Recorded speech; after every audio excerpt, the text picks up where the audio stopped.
Hello students. So in the continuation of my video on the important topic for the mains 2022, today in this video I am going to talk about the rise in the food prices.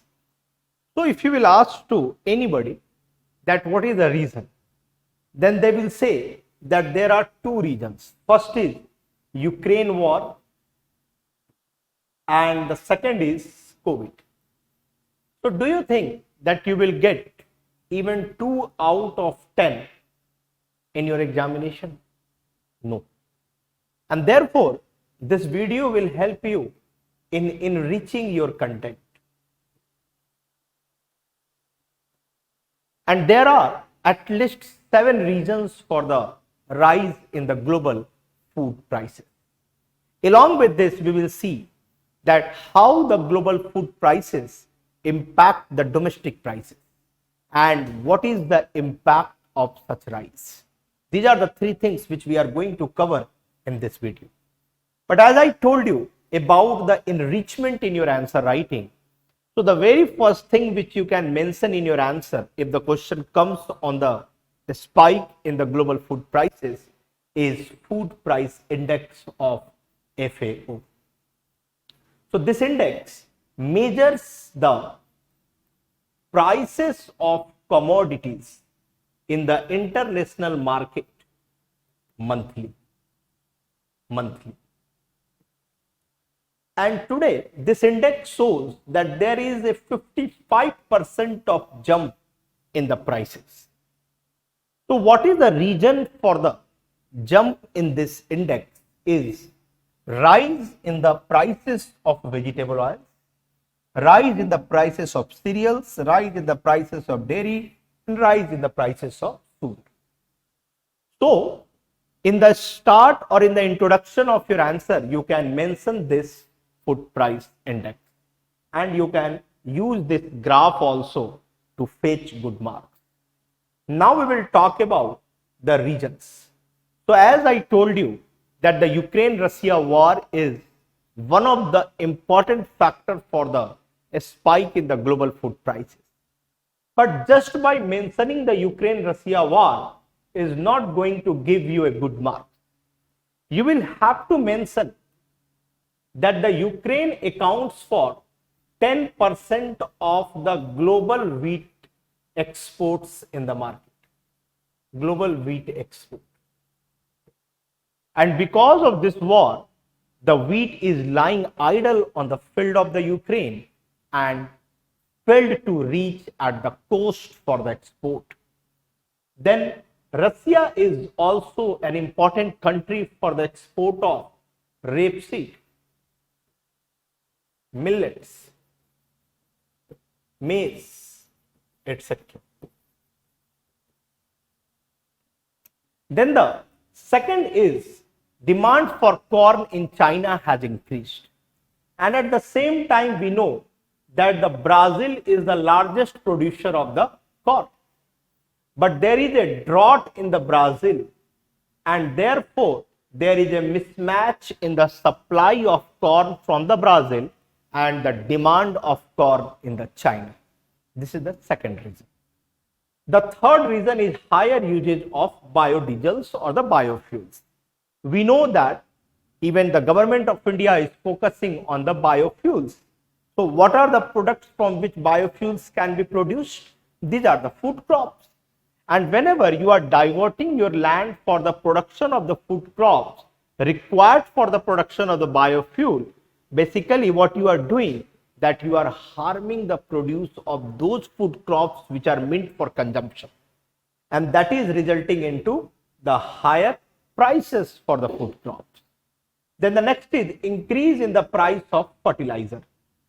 So ammonia based fertilizer or the nitrogen based fertilizer, you can say, they require the natural gas for their production.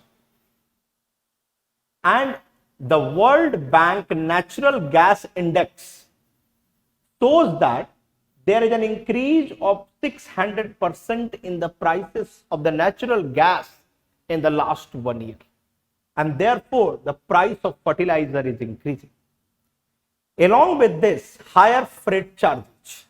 So, The index to measure the freight charges is Baltic Dry Index. So Baltic Dry Index is basically giving you the cost of shipping cost. So this index also shows that there is a rise of 400% in the freight charges. Everything is impacting the prices of the food grains. Then economic recovery. So we all know that pre-pandemic and the post-pandemic period, if you will compare, then according to the Deloitte report, the post-pandemic period GDP is going to rise by 5.9%. And because of the economic recovery, the people are spending more and more, and that is resulting into an inflation or the increase in the food prices. So these are the different reasons. So now, whenever in the start I told you that this video is enriching your content, then now you can mention food price index of FAO, Baltic Dry Index and natural gas index. Along with this, you can mention these data which is here. Now, next point which is very important, that how the global food prices is impacting the domestic prices. How you will answer this question? So, this is called the transmission. If you will see it from the economic term, it is called transmission. That is, the global food prices is impacting the domestic prices. So now, it depends upon how much country is exporting and how much country is importing the particular product. It means that, just an example, edible oil. So India is importing the edible oil, everybody knows. So now, if the price of edible oil in the global market is rising, so obviously the cost of importing the edible oil also increases, and therefore the domestic price will also increase. Second way of understanding it, by using an example of wheat. So India is one of the largest producer of the wheat.